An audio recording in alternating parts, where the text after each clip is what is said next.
Welcome to Voices from the Bench, a dental laboratory podcast. Send us an email at info@voicesfromthebench.com or look for us on Facebook at Voices from the Bench. Greetings and welcome to episode 229 of Voices from the Bench. My name is Elvis. And my name is Barbara. What's happening, partner?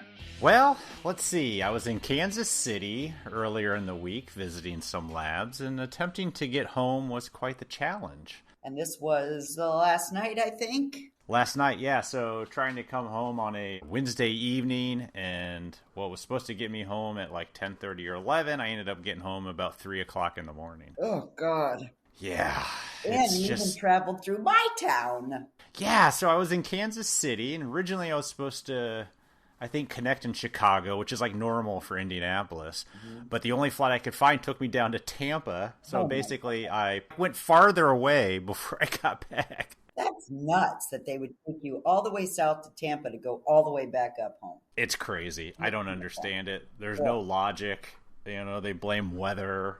That's a half a country away on the problems, and it's just what it is right now. And I was trying to get to Chicago this morning for my Cal Lab board meeting and sat on the plane. It's supposed to leave at 8:45.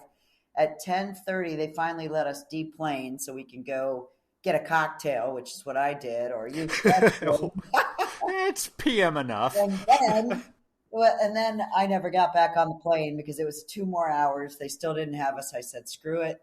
Canceled it, moved it, and now I'm leaving tonight at 7:45. I was so annoyed. But I did come home and went for a 15-mile bike ride, so I got a bike ride in. Nice. Yep. Did they tell you why? I mean, our excuse was a big storm in Charlotte, the hub of American Airlines. So what was your excuse? You know what my excuse was? A seatbelt for a stewardess. Shut up. 4 hours to replace it and get the guys out there and get the OKs and get all that bullshit. I just actually looked on Southwest, and they ended up leaving at 12:30. So I'm glad I came home, though, because I just couldn't do it any longer. But a seatbelt? Yep. For a just give them a regular seat. I know. People on the plane left and rerouted their tickets. So, well. Fun times. That's terrible. And you sat on that runway for 2 hours? Yeah, for 2 hours, and then I sat in the bar. But I still got in a workout, so I didn't get drunk, but I was really not happy. Oh, well. Yeah, it is what it is, man. You just go with the flow. I mean, it's not like it's stopping me. I'm heading on a plane on Monday, so. Oh, my God. I mean.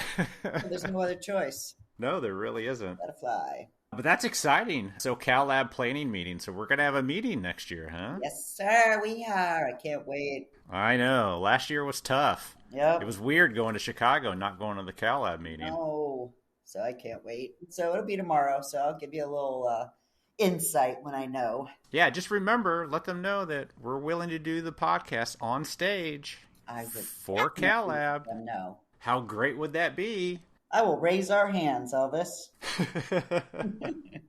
I'm willing to dress up for this, I'll tell you. You're willing to dress up for anything.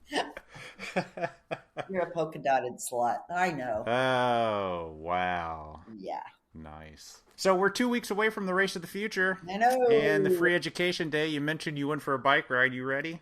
Oh, yeah, I'm ready. Yeah, you going to kill it? I'm so ready. You should see my calendar. I've been working out twice a day now for 3 weeks in a row.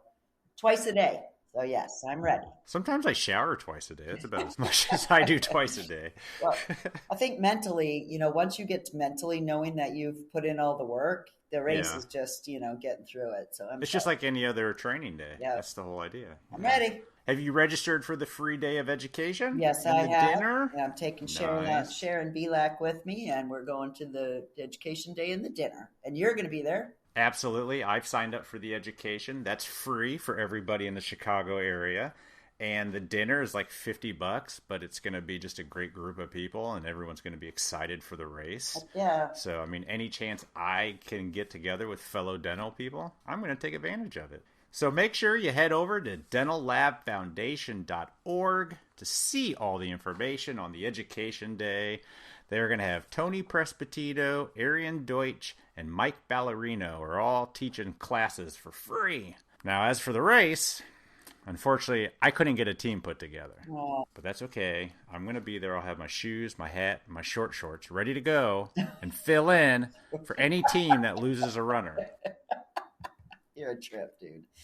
I thought you were going to say you were going to wear one of your costumes, but... No, that I would not run in. Oh, no, I know that. You know what? I might bring the Care Bear outfit and just bring it just in case. It was fun last time. Yes, it was. People could find me a lot easier. Sure can. All right. Well, Sean Nowak, I'm up to $8,000 that I have actually fundraised. Thank you, everybody.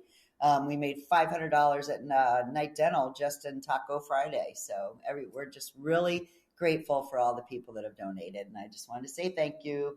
Last week, we said you were going to do a shout out for anybody that gave a good amount. Do you know any names? Oh, yeah. Jerry Regal, Rob Muir with Ivoclar, Morris Fucarino. Morris. He's such a good guy. My dad gave me another $200 yesterday. Heck yeah. Family good for something. Yep. My sister, Sharon Belak. Yep. It's been awesome. Nice.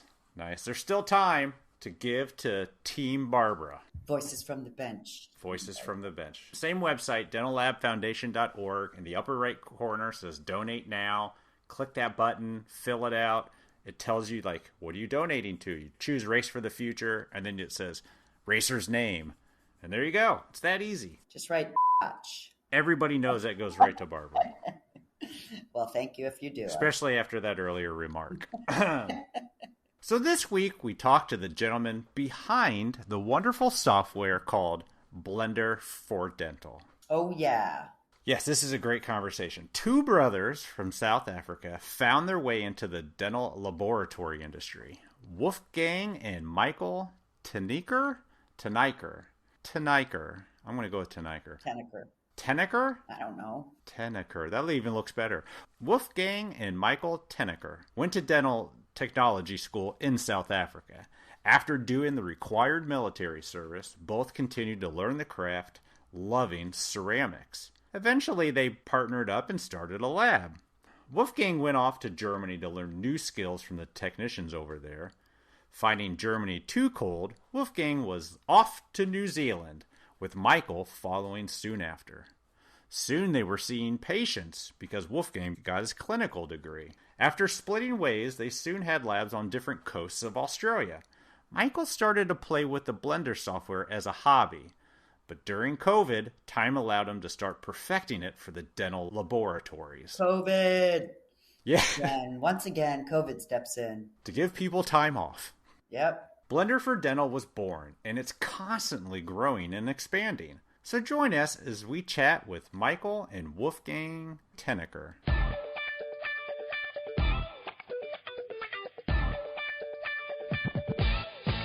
Have you unlocked your dental laboratory's potential through 3D printing? Well, with the Asiga, you can. Did you know Asiga has over 500 validated materials on their open material system? And it's growing every day? By harnessing Asiga's proprietary layer monitoring technology with its smart positioning system and its integrated internal radiometer, as a laboratory, you'll be able to produce any indication you desire. It doesn't care if you do models, splints, temporaries, or heck, even permanent crowns. Your investment will be future-proofed with Asiga's rugged engineering, providing you with a fast, accurate, and repeatable machine with a reputation that is time-tested in the dental laboratory industry. If you'd like to learn more about the Asiga's machine or the material offerings, please visit the website at asiga.com. That's ASIGA.com. Or contact your favorite dental reseller. And we appreciate your support of the podcast, Asiga.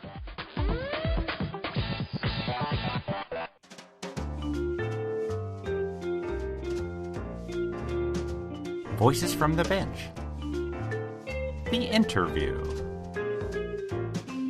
Let's all go outside and do this. We are excited, super excited, to talk to two gentlemen from Australia, which, you know, Barb and I always love talking to people in other countries, but they're the ones that gave us Blender for Dental. We welcome to the podcast brothers Wolfgang and Michael Teiniker. Hi, thanks for having us. Did he say that right, you guys?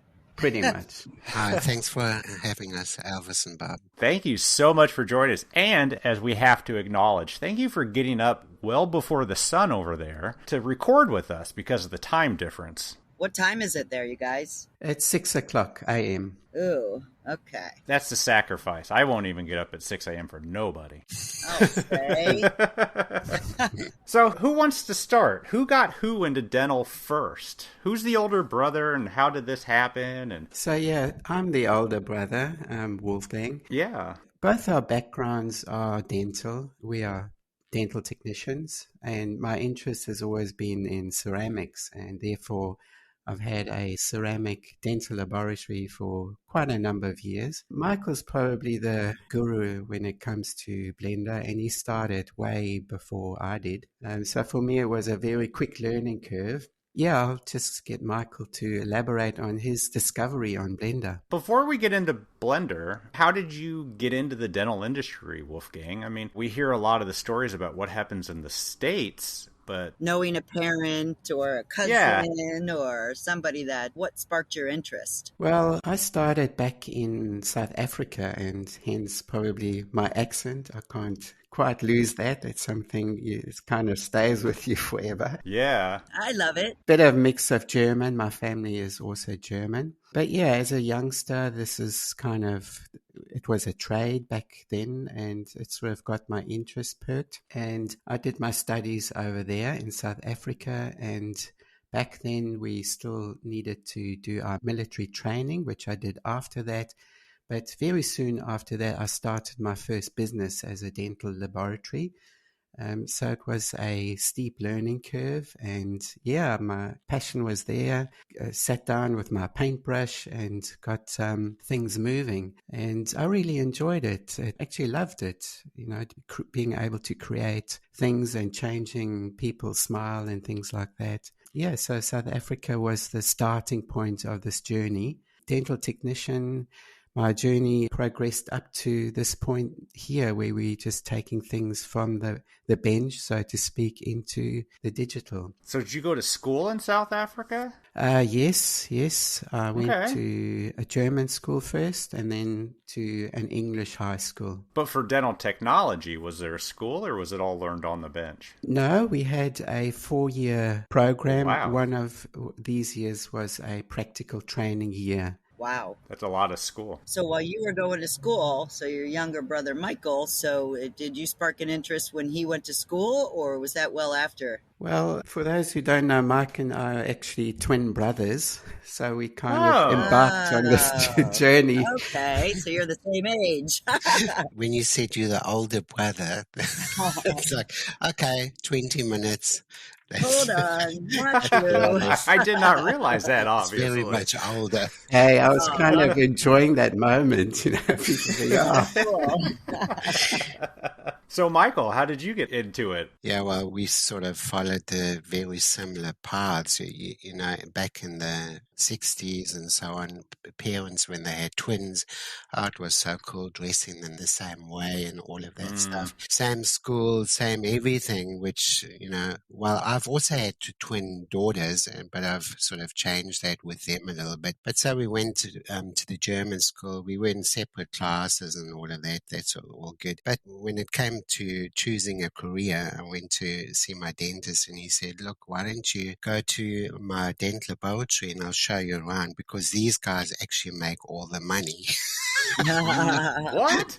So That's true. I thought, oh wow, this should be really interesting. So when I went there, I saw them working with wax patterns and so on, and I thought, wow, this is really cool. I kind of enjoy this. So then both of us, we thought, okay, well, this is quite a good career. Actually, Wolfgang did something else first, microbiology or something, but then he sort of jumped ship and started the dental technology route as well. And then I sort of worked in Johannesburg for a year.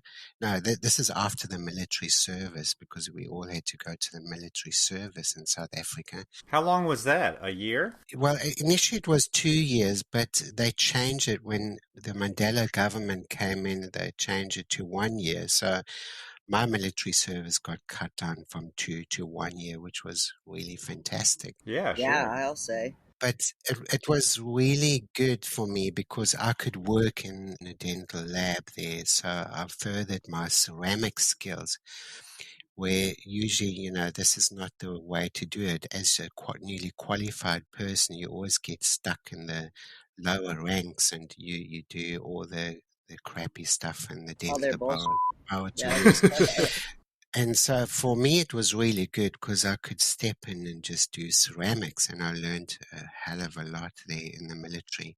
And then after that, I worked for someone for a year, and then I started my own business. Wolfgang and I went into partnership, and yeah, we ran a successful dental lab in Johannesburg for many, many years. How big was this lab? Was it just you two, or We had a few employees. did you go through the school together at the same time?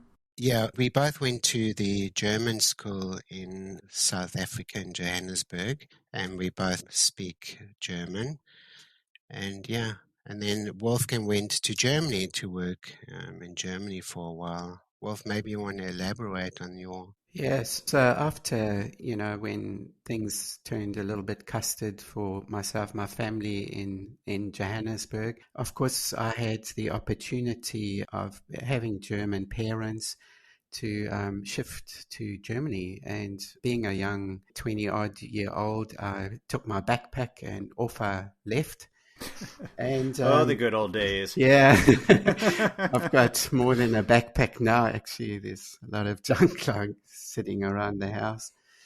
So I got employment in a larger laboratory in Cologne, and I was exposed to immediately these amazing telescopic works and combination works, only working with gold, and it was like a big step up for me. And again, everything's been a learning curve, so I thoroughly enjoyed working there, and, learning from people who've been in this field for years and years and years. And, getting all this crown and bridge work coupled with chromes and all of that linking into together, it was just fantastic. After this, I decided, well, Germany's a bit cold for me, and, the lifestyle coming from South Africa, it's been a huge adjustment. A little bit of difference there. Yeah. Yeah. So I thought, I enjoyed it while I could, and I decided, being a traveling young person, I thought, okay, let's maybe give maybe the US or Australia or New Zealand a go. And for me, I put in my applications, and to my surprise, a month later, I got the application to sit the exam in Otago. It's a south part of New Zealand, because you need to sit an exam to migrate to New Zealand. And that off I got onto the, virtually the next flight, sat my exam, and I managed to get into New Zealand, and I settled there for about 15 years. Wow. Where I, again, of course, I had very little, and I said to Mike, you better part with some of that old equipment. And he sent it my way, half of it or whatever, old rusty things. And So you opened a lab there? Yes. And I was inundated with work. The times were, where you could go out and, chat with some of the receptions of the dental surgeries, and the success rate was, I don't know, maybe 90%. I'd walk in, I'm got some equipment and I can do your lab work. And things grew very fast, and I needed help with the work. And I said to Mike, why not, come over to New Zealand and join me. And that was about 2 years later. And then he joined, and we built up a new laboratory, which was a lot bigger than the one in South Africa. We probably had 12 employees, dental wow, that's pretty technicians, big. accessory staff and things like that. But then I decided to study on, and I got my clinical dental technology qualification, which is like a dental prosthetist, essentially. Sure. So So you went back to school? yes, I studied again, Oh my and God. therefore I could see patients, and this was just absolutely awesome. And yeah, making dentures and things like that. And we started the denture company. We had a jingle on the radio and all kinds of things. So it was really fun times, you know. We looking back at my life is, I wouldn't have changed it.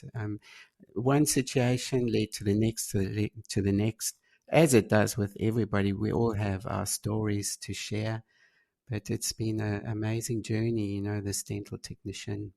So Michael came into the picture. Maybe Michael, you want to chat about that? Yeah, well, then I got a call from Wolf one day and said, look here, come to New Zealand. I've got too much work.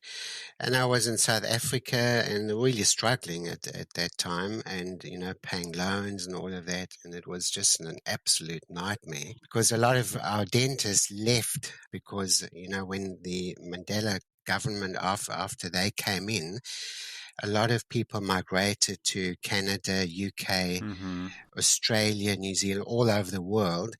And I probably lost about 70% of my clients. Wow. Wow. That was tough for me. So there was only one choice, and that was to pack up my kids. And, you know, they were 2 years old by then. And, you know, just to have a new start in life also for my children. And we moved to New Zealand, and straight away I got into New Zealand. It was very easy for me because I entered New Zealand as an employer, you know, so they basically through my residence and passport or everything that came almost automatically for me. And then we worked, as Wolfgang said, we had quite a few people working for us. And then Wolfgang became the prosthetist, and we had a lot of patients coming in. And then one day we thought, I think it was 2003, we thought, okay, well, why don't we build surgeries and employ a few dentists? We moved out of the premises and we built up a surgery with like 2 surgeries with a laboratory. And we started to employ a few dentists to work for us. And we called it Designer Smiles. Mm. And they grew quite quickly. And before we knew, we had another 2 surgeries in Wellington. So 2 in Auckland and 2 in Wellington, which is about 1,000 kilometers away. Yeah, so we had 4 dentists working for us and a whole lot of staff doing cosmetic dentistry. Yeah, and then 2008 came along with the global crash, and everything fell into the water because, you know, people didn't want to spend money on cosmetic dentistry. Yeah. So, you know, unfortunately, we had to sell shop, and so those were hard times again. You guys went in and out of a lot of different changes in your first, 20 years? Yeah. Absolutely. So, kind of, as far as dentistry goes, we got the big picture of it, you know, from the waxing to the final fitting of amazing ceramic work and life changing transformations. So, we kind of encompass the full body of the profession in some ways. Then my journey started to the Gold Coast. My wife, I married an Australian girl. So that was kind of, she, you know, back in New Zealand, and going back to Australia was always kind of for her on the cards. Maybe not too close to our own independence from family and things.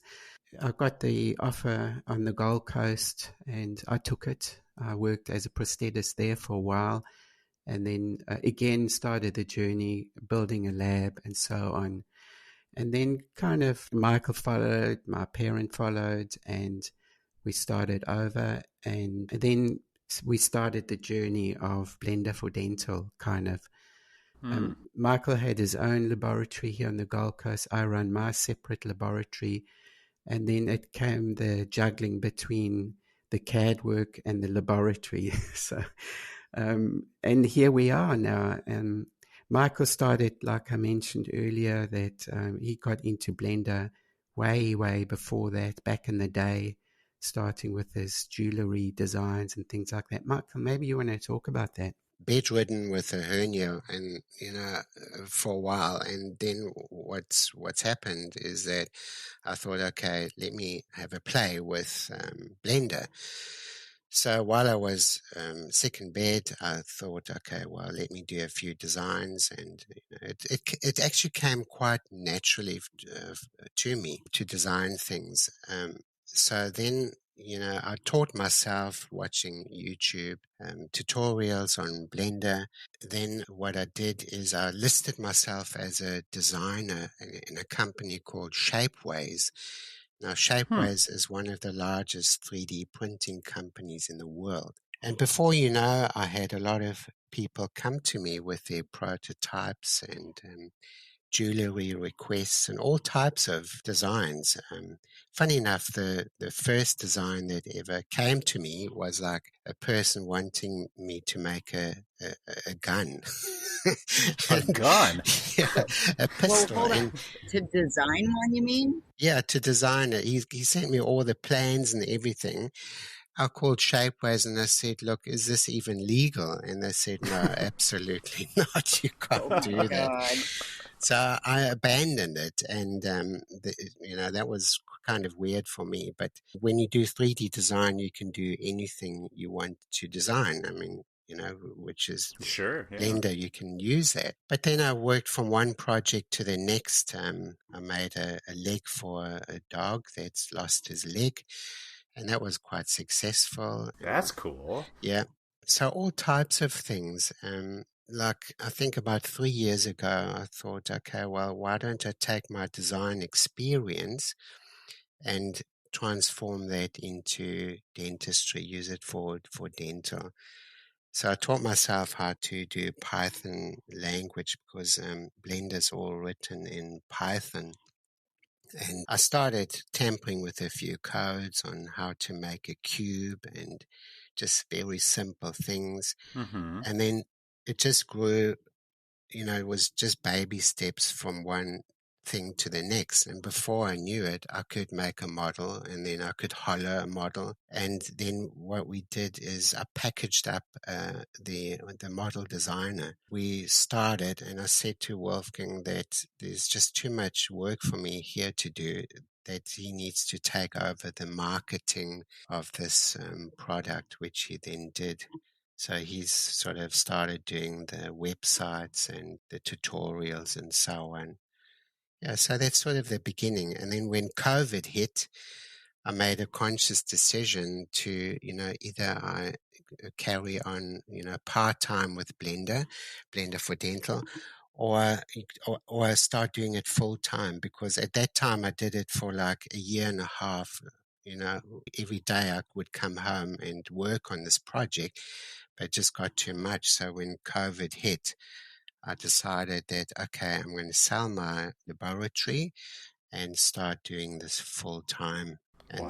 this is where we are now. What design systems were in Australia? Are they the same all over the world? I mean, 3Shape, ExoCAD, are all those popular there? Yeah, you see, we're at the stage, we've got very limited choices. And the world of dentistry is, we're at a turning point. We've got, people doing manual, analog way, and then you've got others doing the digital way. So there's a lot of people stuck in the middle. And I found that if I didn't move forward, I would be losing work. And I did start losing work because my clients got their scanners in, and all of a sudden I couldn't accept STL files.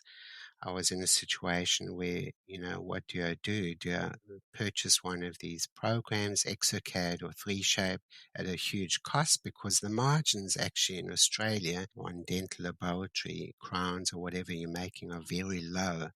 So, it's quite an expense for people, in other parts of the world to go into digital. And that was probably one of my deciding factors to take my knowledge and start writing programs to give other people an opportunity to open up the market so that they can also get into digital dentistry. Talk about a little bit, because you did dental technology in South Africa. Wolfgang, you did it in Germany. Now you're doing it in Australia. Does anything kind of come across that was really different between all the regions? Or was pretty much, the same workflows, the same products, the same design? Was there any difference between the countries? Yeah, I think the Australia and the South Africa scenario for dental technology, dental laboratory procedures is fairly similar. Okay. But back then, well, we're talking about 20 years ago when I worked in Germany, it is a massive change because we don't just do molars and, occasionally 6 anteriors. This is just common day practice where you're working on very large cases. And the material, the end product quality, in my own opinion, is by far greater in countries like Germany. And that is because they've got just immediate access to this kind of technology, and the precious metal market was still very much prevalent there.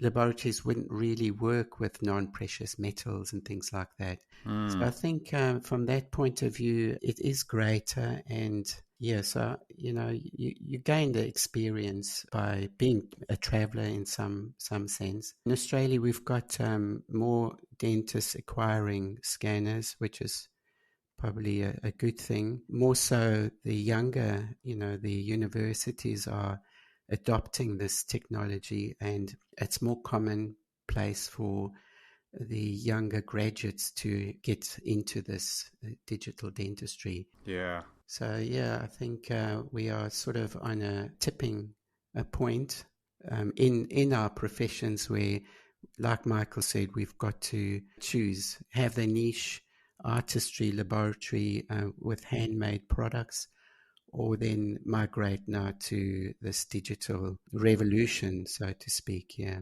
Yeah. Sounds very similar to here in the States. Yeah. Yeah, with where it's going. What would you say is, the state of the dental lab industry in Australia? Would you say it's strong? Well, I would say it's very competitive. Okay. I think during the last 15 years, I think New Zealand and Australia are very similar.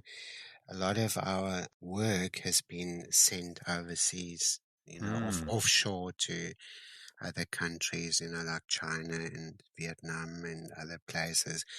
Yeah. Where dentists can get their crown and bridge work for dirt cheap, which has unfortunately squashed our prices down to very low margins, because now we have to compete with these Yep. other countries. Now we go knocking on the door to get work for a new client, for example, and they would shove us the price list of other countries in front of us. And it's like, can you beat this type of price? Yeah. And this is really unfortunate, because I think that in the last 15 years, we've hardly had an increase in prices, which is really unfortunate. And a lot of labs from bigger labs have moved into their garages, and we've got a lot of one-man bands, trying to survive. Yeah. Which is very unfortunate for our career as a whole. I don't know how it is in the USA. Very similar, sadly. Yeah, I would say very, very similar. We went through a large part that a lot of work went offshore. I think, and Barb, I don't know if you agree, but in the last 4 or 5 years, it's starting to shift back, I think. Yeah, I actually do believe that. Yeah. I think a great importance is the relationship that we have within our professions, and that beats anything, especially when I kind of stepped into Blender for Dental full time. The handful of customer dentists, I've really valued that relationship, and I think it was mutual. There comes a kind of a trust that we kind of trust each other with the work, and the patient gets such a better outcome when we work in this tight group. I mean, this referral is commonplace in dentistry, and being a laboratory and within this referral program is so very important, I feel. It's like word of mouth. Yeah, and the patient will get better outcome if there's a good relationship with the laboratory making the smile, basically. But more and more surgeries are stepping into digital, which is great. And I think that the future's there and we need to embrace it. And no matter what challenges we have now, the trajectory is just forward. We can't go back. So we may as well grab hold of it and make the best of it. For us now to sit down and learn these new programs, it's super important. And you know, the milling machines, for example, as far as accuracy goes, you know, there's no debate. They are by far more accurate than the human eye and hands can deliver. So it's just the aesthetic part that we're still working on. I mean, we've got multicolored pucks and things like that, and staining and things like that. But the lifelike outcome of the transparency within the crowns and the ceramic, I don't think it's quite there yet, but I think Not quite. we're heading in that direction. Absolutely. Yeah, Wolf, you're quite right there, but I've got a bit of a concern there as well because, you know, us oldie dental technicians, we learned about tooth anatomy and aesthetics and what cusp is meant to go where and so on. Now we have probably a new generation that only do digital, and in the digital world, it's not a tooth, it's just an object. It's an object with mesh underneath it. So I think there a lot of, you know, with some users, the aesthetic eye has been lost because they don't quite know what the aesthetics are. You know, when you build something by hand, like if you build a house by hand or whatever, or you draw a house, you know, they're very different things.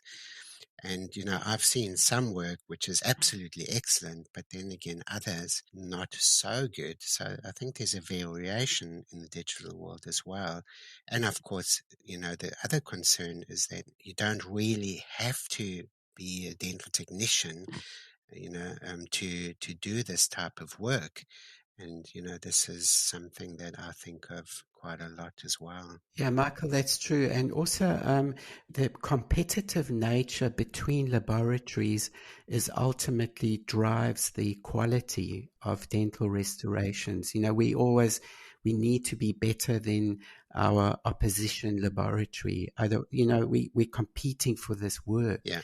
But with digital, it's not like that. You know, the Yeah. end user, the dentist, he's the sole person now in charge of the quality. The competitive nature is no longer there. So these are things that, you know, do play on my mind a little bit. Yeah. Well, when we all have the same equipment, it's hard to get different variations of an end product. Yes, that's right. That's right. And you can always tell when a technician is just copying the similar tooth and pasting it, and then... I suppose with digital dentistry, you know, it's very easy that one person gets this tooth library as, you know, being the ceramic work, the ultimate outcome, but another patient might have the very same tooth library, so we all got the same kind of... we had a good laugh the other day because Wolfgang and I thought, yeah, why not get celebrity smile scans so that you can, okay, I want the same teeth as Tom Cruise. Oh, yeah. It's actually a great idea. You can just copy those teeth and put them in your mouth. That's not a bad idea. I can think of at least a half a dozen times a case came into the lab with a magazine cutout. Oh, yeah. For sure. So are you guys designing for dentists? You said you had a handful of clients. So if they send you their files, are you designing and they're doing their own in-house milling? No, we don't actually offer a design service. So often people come to us and ask us to design an implant guide or whatever it may be, a hybrid. But no, we don't do that. Our main focus, our sole focus is on developing this project.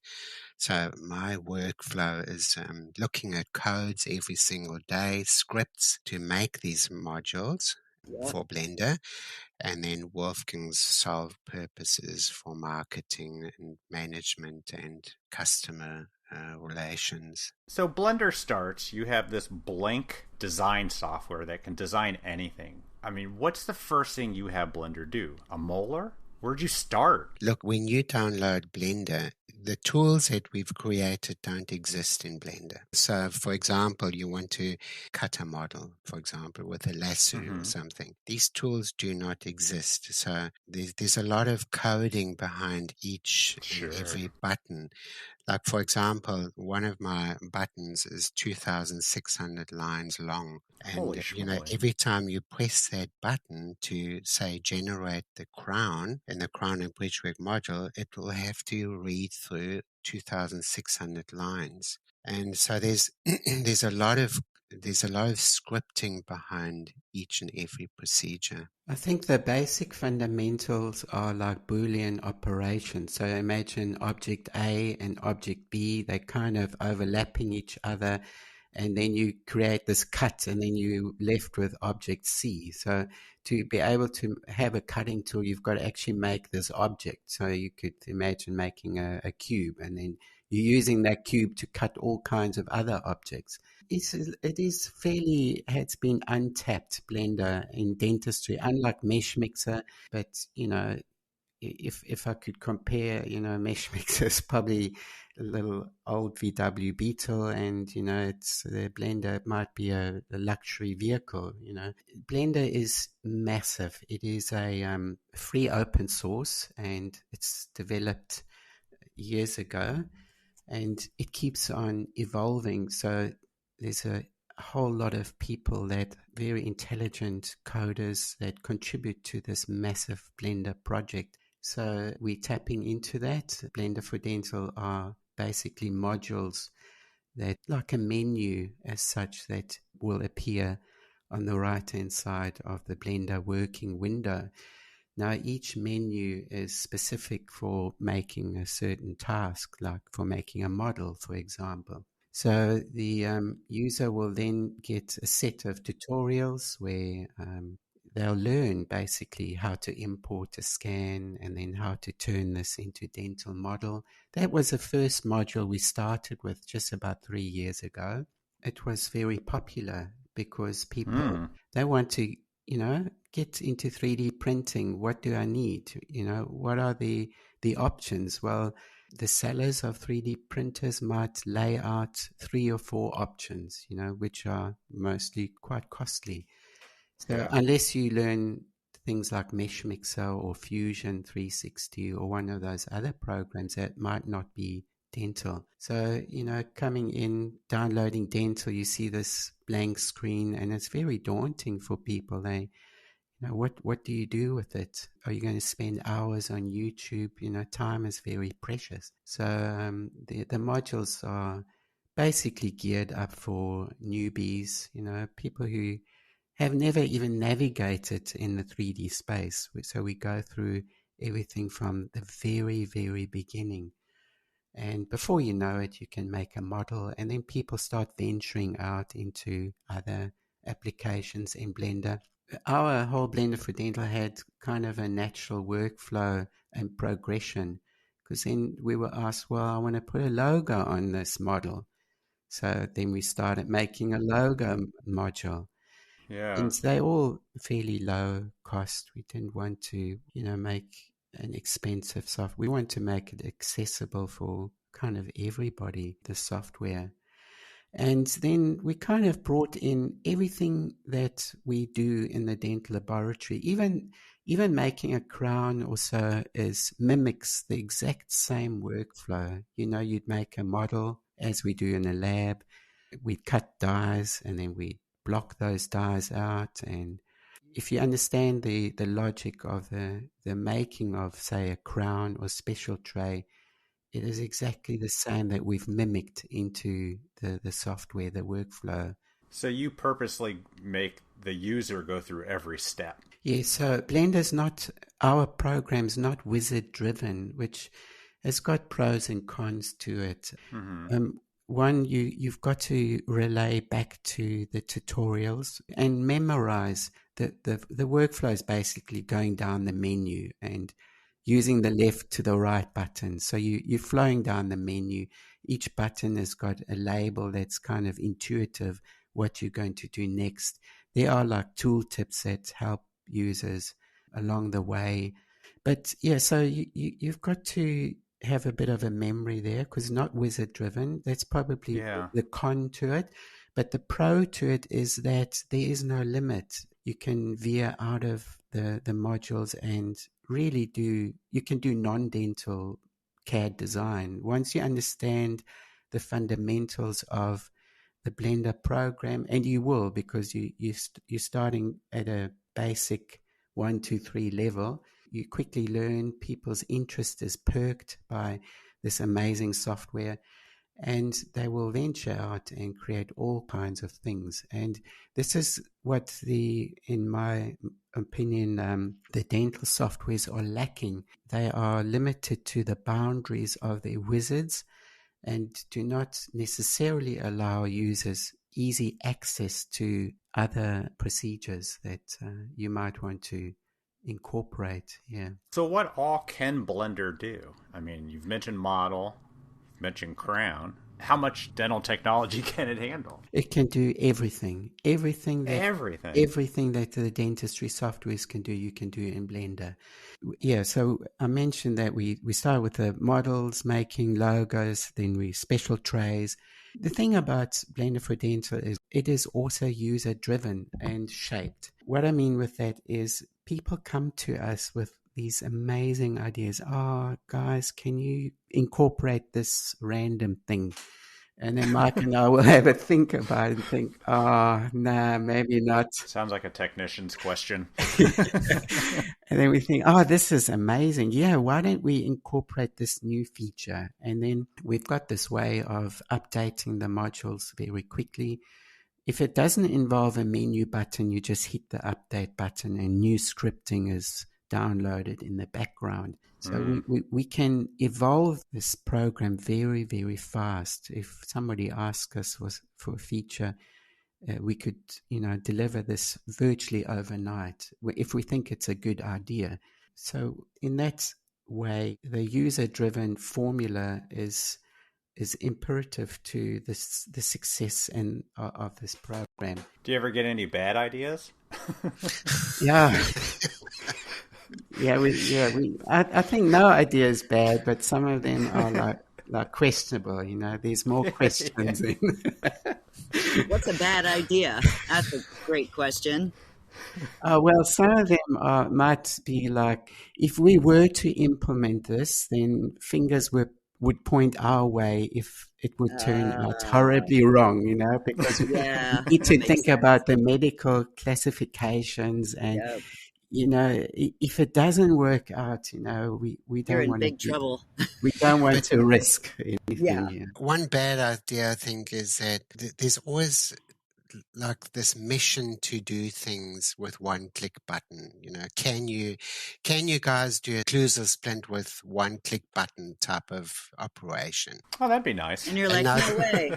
There are programs now that have AI, and they claim that they can make an occlusal splint in like 2 minutes or something, with one click or something. And I mean, that's a bad idea, because we know as dental technicians that we need to work with undercuts to retain these splints in the mouth and so on. There's a lot of planning that goes into these things. So sometimes I look at pictures on Facebook or whatever, and I think to myself, how is that splint even going to retain itself in the mouth? And so these are bad ideas, because the faster you go with something, it doesn't always pan out the correct way. I mean, how many splints have we redone in the past where they've come out of the mouth? So we want to avoid all of these things, but in so doing that, we need to develop the software to do it correctly. Yeah, I think, Michael, that's right. The one-click button operation seems to be in vogue right now. And in some ways, I feel that the term AI is being misconstrued, because AI is really computer self-learning programs. And hypothetically, yes, we can make a one-button splint. It runs through all of those algorithms in one go. But do we call it AI? No, we don't call it AI. So I think AI is really being used for like marketing. Marketing, yeah.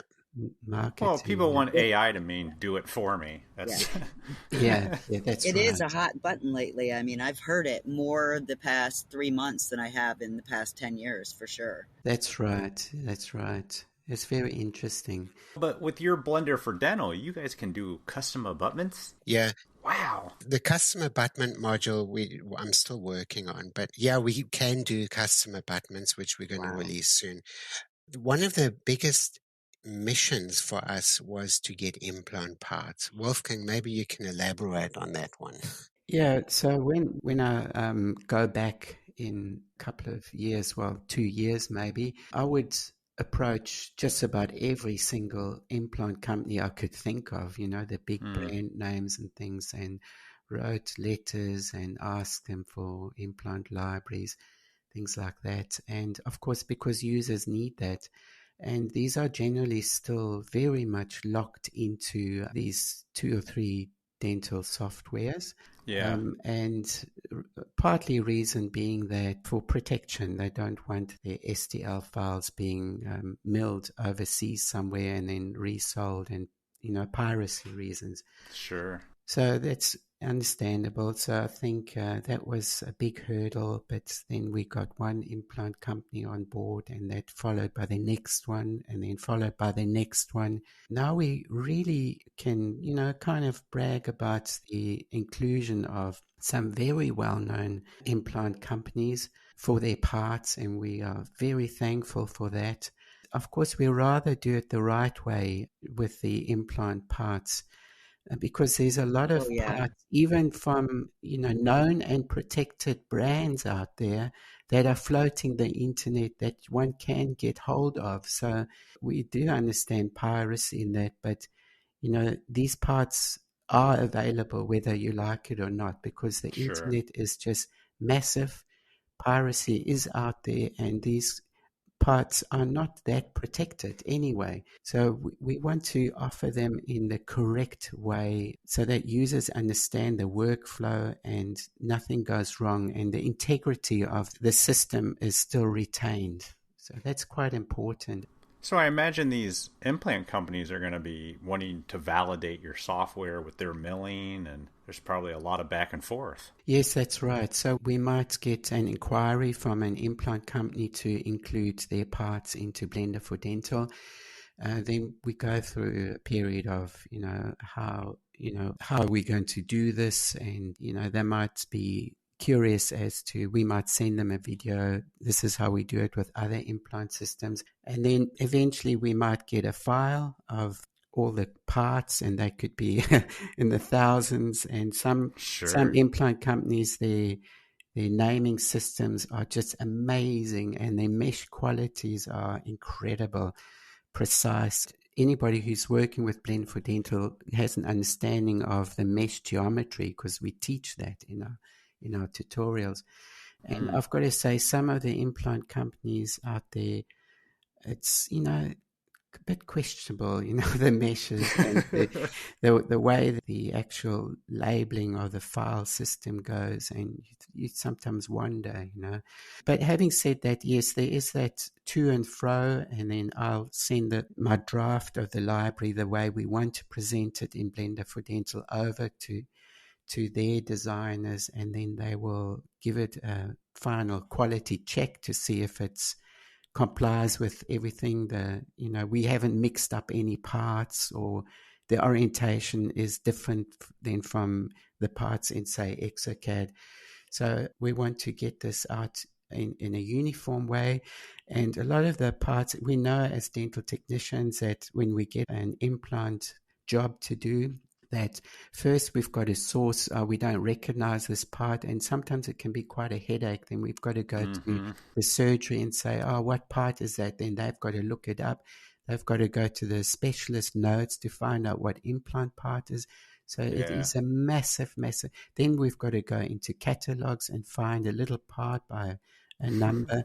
It's a real headache. So one of my jobs is to make it a less of a headache. So I've got things pre-organized, click a thumbnail image and it'll import, say, the scan body, the analog, and the mesh geometry for the hole in the 3D printed model. Oh, that's interesting. All of these parts are already pre-sourced, and I think that it's great. People we want to take the struggle out of it. Let's not forget, Michael, you're writing code for all this, aren't you? Yeah. Yeah, tell me about it. It's quite difficult, but I bet. recently we put the iBar. I don't know if you've seen the iBar module, which is really it's quite a hot seller for us. You take a hybrid that you may have designed in Blender for Dental or Exocad or 3Shape or wherever you've designed it. And then we reverse engineer a bar on the inside. And that's really interesting because we redesign the screw channels. And so it's a different way of making a bar. And none of the other softwares are able to do that. So we're focusing on different things that 3Shape and Exocad users can then switch over to Blender for Dental. Like, for example, we are busy with a company in Italy called Ruthenium. They make denture teeth worldwide. And they've come up with a project of flasking a denture digitally. They've patented the idea, so we are busy developing something like that. So again, 3Shape and Exocad users who have actually made a denture, and they can then jump over to Blender for Dental and use our program as well. So we're working on ideas which other softwares can't do. The other idea and module that we have out there is we've worked with a company called Hyperdent and MicroImp, where we take crown and bridge work, again, whether it's made in Exocad, 3Shape, doesn't matter, but we will pre-nest that into a milling clamp that is specifically designed to incorporate two different technologies. So if you imagine you're making your crown or bridge digitally, and then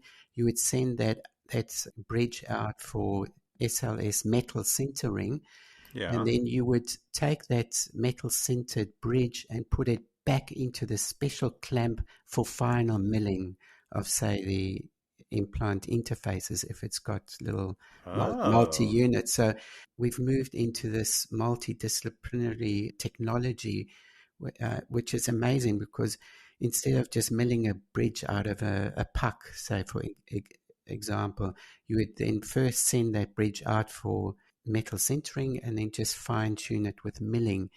So you would save yourself a lot of material and cost of tools and things like that. Yeah, and of course you need a wet milling machine to mill titanium or chrome cobalt. And some users have requested having that because then they can use a dry milling machine, because they're not milling much. You're milling like 0.1 millimeter of a surface or something, the fitting surface of a multi-unit abutment or something, and the rest of it has been laser sintered and it's already on sprues that you just screw into this clamp. So there's quite a few projects like that we are working on. And also the other thing is the vertex split.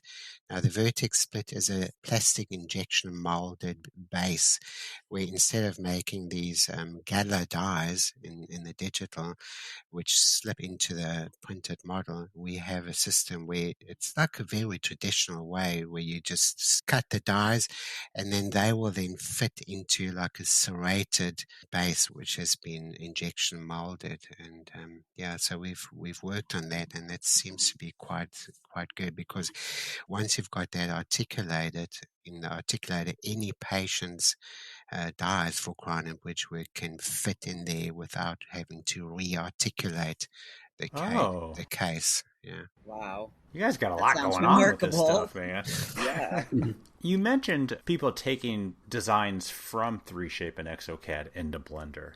Is that how you mostly see Blender for Dental, as like a stepping stone outside of the other ones? Or can someone use just Blender for Dental? Yes, you can just use Blender for Dental, but there are some people that have been using Exocad for the last 10 years. And sure, yeah. They are very reluctant to move over to Blender for Dental.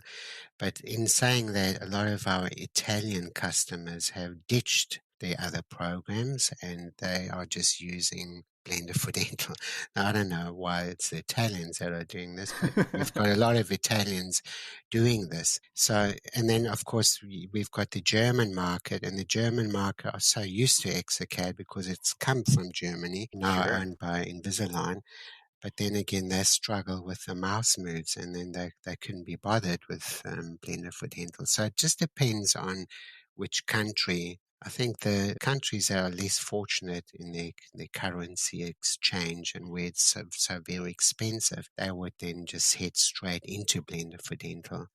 And in saying that, we've got universities now that have actually adopted our Blender for Dental for their students to start learning, which is quite good for us. Do you have any idea how many users you have? Oh, it's a tricky question.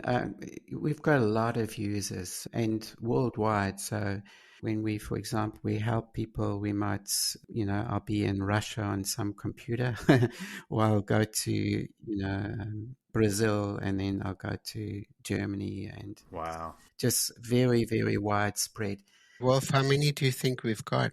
Like quite a few thousand, I think. Wow. Yeah, it'll be Good for you guys. maybe 10,000. I can't say. It's very difficult, but yeah, it's growing. And when we started Blender for Dental, and coming back to the user shapes of software, I've adopted this team mindset where it's really not only Michael and myself who are responsible for the production of Blender for Dental. We've got other programmers that we work with, collaborators, but also more so we've developed this tutoring network where we have this accredited instructor program, we call it. The reason being is that we want to maintain the quality of teaching for Blender for Dental at a very high level. So we decided we want to include an instructor program and then get people to do like a mini exam. For example, they would send us videos of a certain task they want to make, and then we'd say, okay, you guys are qualified, you can now teach Blender for Dental. And this gives a new opportunity for course providers, because they can then teach it and earn money out of this as well, and while maintaining a high quality. And again, they would have students saying, oh, instructor, can we have this and this? And then the instructor would come to us and say, oh, maybe can we include this and this? So we're shaping the product from the bottom upwards, not other way around. Not all the time, yeah. Wow. You guys are doing some amazing stuff. I had no idea. I just have one last question. Has it penetrated the USA market? Yes. Oh, Yes, I should already know that, right? Yes, yes. I'm not like Elvis. I'm not on Facebook, Twitter, TikTok, all that stuff. I'm still surprised to hear it's only 3 years old. I mean, I swear we were using this at the lab for 6 years ago, but I guess not. Seriously. Wow. I got to crawl out of my hole then. I imagine your U.S. market's taking off quite a bit. Yes, it is. Absolutely. Absolutely. And we have this online Zoom. Luckily for Zoom, we get the opportunity to give lessons, and we've stopped it for a while now because we've been inundated with these projects. But on a Wednesday, we would every Wednesday, and we'll keep on going. We'd have a Zoom session for free. People could just log in and have a look and see how we're going to make an occlusal splint or snore guard or even implant guide. So over that hour, we'd actually go through A to Z, making maybe a stackable guide even. We've done that in the past. So we do rely on Facebook and YouTube, social media a lot. Cool. Of course, we've got people stumbling across the website, and then, so our biggest challenge is probably getting the software into other languages. Fortunate that we've got our tutors that speak other languages, that drives it forward. But it is the language barrier that it's difficult to get over. Yeah, we've got 34 instructors at the moment, which is So as Wolfgang said, we want to maintain a very high standard of of teaching. We don't want anyone to buy the modules and start making video tutorials. That's not how we see it, because it's just they will not be accredited then. We need to keep that standard up high. Yeah, this could spiral out very quickly. Yeah, it's very similar to Exocad. They have their accredited programs, and Blender for Dental is not dissimilar to that. So what's the website? I mean, is it just blenderfordental.com? Yes. Is it spelled out 4 or the number 4 or what? No, just FOR. So 4. Okay. So blenderfordental.com, and that's a good place for people to get started. Yes. Awesome, gentlemen. Thank you so much. This is some fascinating stuff. I had no idea there was so much history behind it. I find it hilarious that you worked on Blender for, a couple years before you realized you could even use it for dental? Oh, yeah, that's cool. And you're a technician? It didn't dawn on you, but that's funny. I guess I wasn't ready. My skill and my knowledge wasn't at that stage where I could actually make a crime. You were thinking that way. Yeah. That's great, gentlemen. Well, thank you so much for coming on the podcast, and we appreciate everything you've done. And 6 a.m. Thank you. 6 a.m. and giving us an alternative to the expensive softwares out there. Thank you for having us. Yeah, thanks for having us, Elvis and Bob. It was a pleasure. Thank you so much. Appreciate it, and we'll talk to you soon. Excellent. Thank you.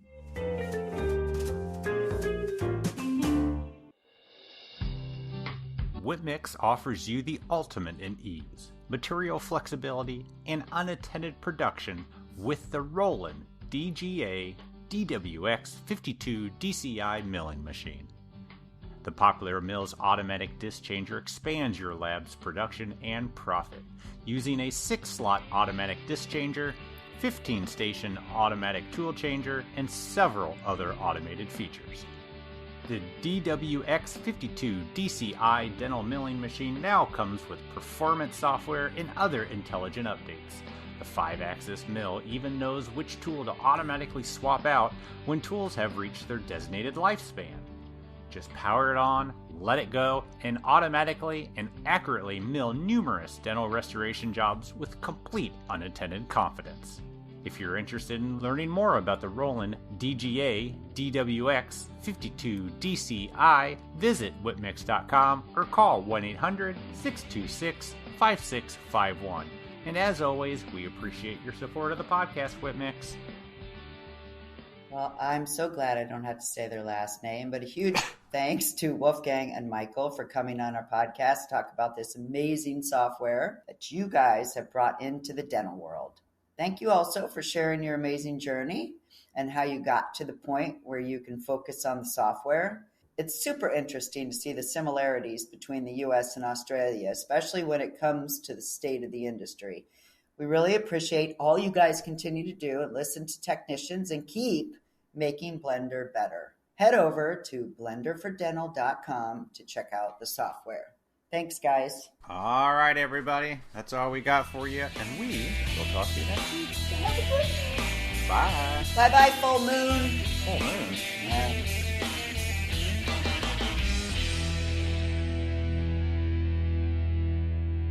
Hold on. Give me a minute. That's cool. I can edit this.